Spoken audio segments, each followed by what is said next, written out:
Warte, bevor du beim nächsten Mal wieder schweigst, obwohl du die Antwort ganz genau weißt. Hör mir kurz zu. Die Wahrheit ist, die Leute, die im Meeting oder im Alltag fließend Deutsch sprechen, haben oft gar nicht die bessere Grammatik. Sie haben nur ein Geheimnis. Sie tun es einfach.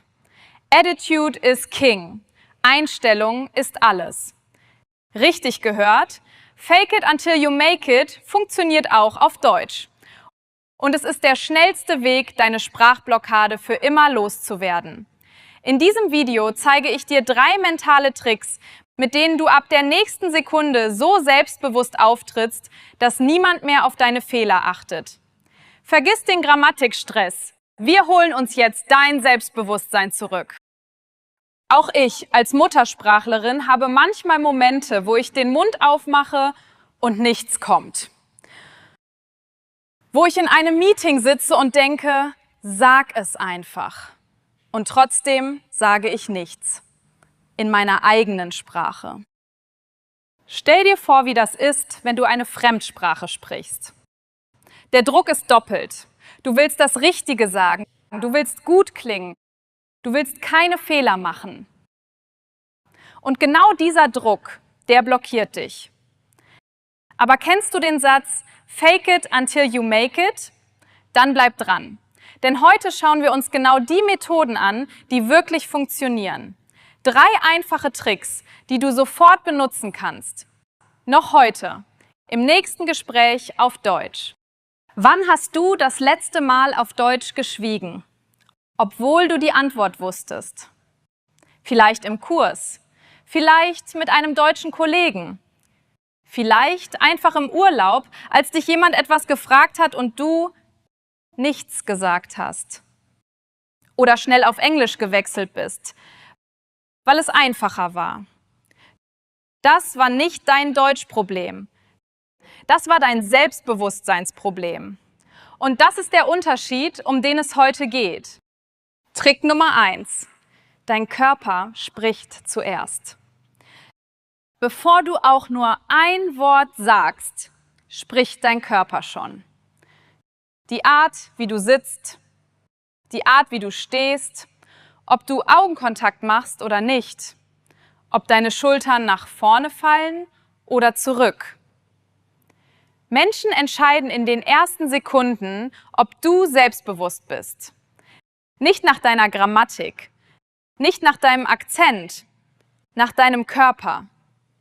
Wenn du nervös bist, macht dein Körper automatisch das Gegenteil. Du bringst deine Schultern nach vorne, du schaust nach unten, deine Stimme wird leiser, schneller, kleiner. Und dann passiert etwas Gefährliches. Dein Körper sagt deinem Gehirn, du bist nicht sicher. Und dein Gehirn glaubt es und vergisst alles, was du gelernt hast. Also, bevor dein nächstes Gespräch auf Deutsch beginnt, geh kurz allein auf die Toilette, ins Treppenhaus, 2 Minuten. Schultern zurück, Kopf hoch, tief atmen. Und sag dabei laut, wirklich laut, ich kann das. Mein Deutsch ist gut genug. Ich rede jetzt. Klingt das peinlich? Ja. Funktioniert es? Auch ja. Mach es einfach. Probier es jetzt. Laut. Ich kann das. Mein Deutsch ist gut genug. Ich rede jetzt.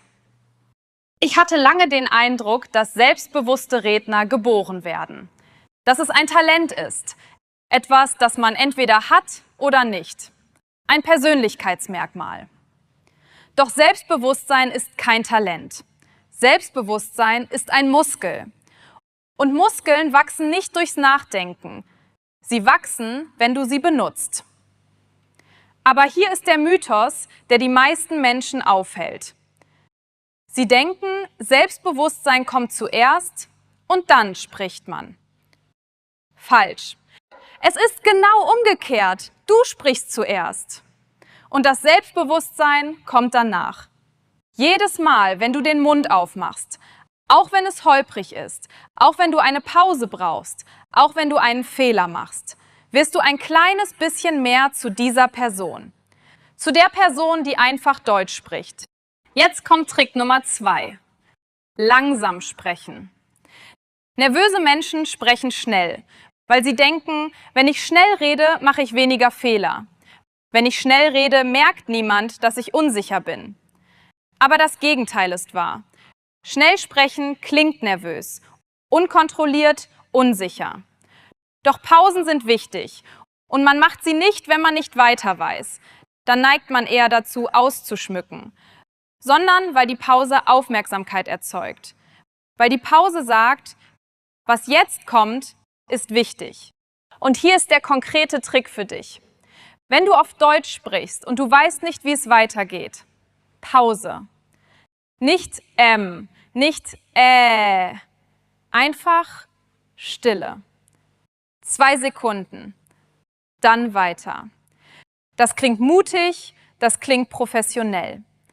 Probier es jetzt. Sag diesen Satz mit einer echten Pause vor dem letzten Wort. Ich lerne Deutsch, weil es mir sehr wichtig ist. Nochmal, noch langsamer. Ich lerne Deutsch, weil es mir sehr wichtig ist. Fühlst du den Unterschied? Das ist selbstbewusst. Jetzt möchte ich dir von einer Schülerin erzählen. Sie war intelligent, ihr Deutsch war wirklich gut. Aber sie hat das ganze Semester lang nichts gesagt. Gar nichts.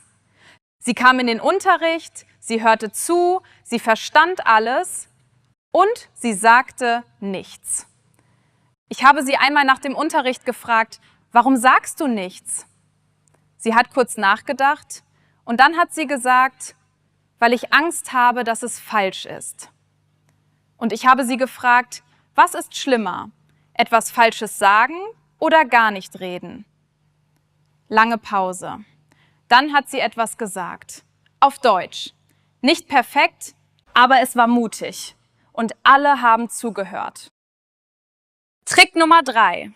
Dein geheimes Repertoire. Du brauchst kein perfektes Deutsch. Du brauchst 5 Sätze. 5 Sätze, die du so gut kennst, dass du nicht nachdenken musst. Die einfach kommen. Die Zeit kaufen. Die Brücken bauen. Die klingen, als ob du alles unter Kontrolle hast, auch wenn du gerade intensiv nachdenkst. Rettungssatz Nummer 1. Das ist eine gute Frage. Jemand fragt dich etwas Schwieriges auf Deutsch. Du brauchst 2 Sekunden. Also sagst du, das ist eine gute Frage. Du hast deine 2 Sekunden. Du klingst nachdenklich. Du klingst respektvoll. Du klingst selbstbewusst. Wiederhole. Das ist eine gute Frage. Rettungssatz Nummer 2. Spontan würde ich sagen, dieser Satz rettet dich, wenn du nicht sofort die perfekte Antwort weißt. Das Wort spontan schützt dich vor Fehlern, weil du einfach laut nachdenkst. Du bleibst ganz entspannt im Gespräch. Wiederhole. Spontan würde ich sagen, Rettungssatz Nummer 3. Wie sagt man das nochmal auf Deutsch? Das ist kein Zeichen von Schwäche. Das ist ein Zeichen, dass du aktiv lernst. Muttersprachler lieben es, wenn du fragst. Und du lernst gleichzeitig. Wiederhole. Wie sagt man das nochmal auf Deutsch? Rettungssatz Nummer 4. Kannst du das bitte wiederholen? Du hast etwas nicht verstanden. Normal. Absolut normal. Auch für Muttersprachler. Dieser Satz klingt höflich, klar, direkt. Kein Problem, kein Stress. Wiederhole. Kannst du das bitte wiederholen? Rettungssatz Nummer 5. Ich verstehe das so. Dieser Satz zeigt, dass du zuhörst, dass du denkst, dass du wirklich verstehen willst. Er gibt dir Zeit und er zeigt gleichzeitig Intelligenz. Wiederhole. Ich verstehe das so. Jetzt alle 5 mit mir. Laut. Das ist eine gute Frage. Spontan würde ich sagen, wie sagt man das nochmal auf Deutsch? Kannst du das bitte wiederholen? Ich verstehe das so. Diese 5 Sätze gehören jetzt dir. Und weißt du, was das Schöne daran ist? Niemand merkt, dass du sie benutzt, um Zeit zu kaufen. Niemand. Die klingen ganz natürlich. Die klingen wie du, aber du auf Deutsch. Selbstbewusst auf Deutsch. Noch ein Mythos, bevor wir zum Ende kommen. Viele denken, Profis machen keine Fehler. Profis haben keine Blockaden. Profis verlieren nie den Faden. Absoluter Unsinn. Mir passiert es regelmäßig, dass ich mitten in einem Satz stecken bleibe, dass ich ein Wort vergesse, dass mein Kopf plötzlich leer ist, selbst in meiner Muttersprache, selbst nach Jahren als Lehrerin. Der Unterschied ist nicht, dass Profis keine Fehler machen. Der Unterschied ist, wie sie damit umgehen. Wenn du stecken bleibst, atme durch. Mach eine Pause.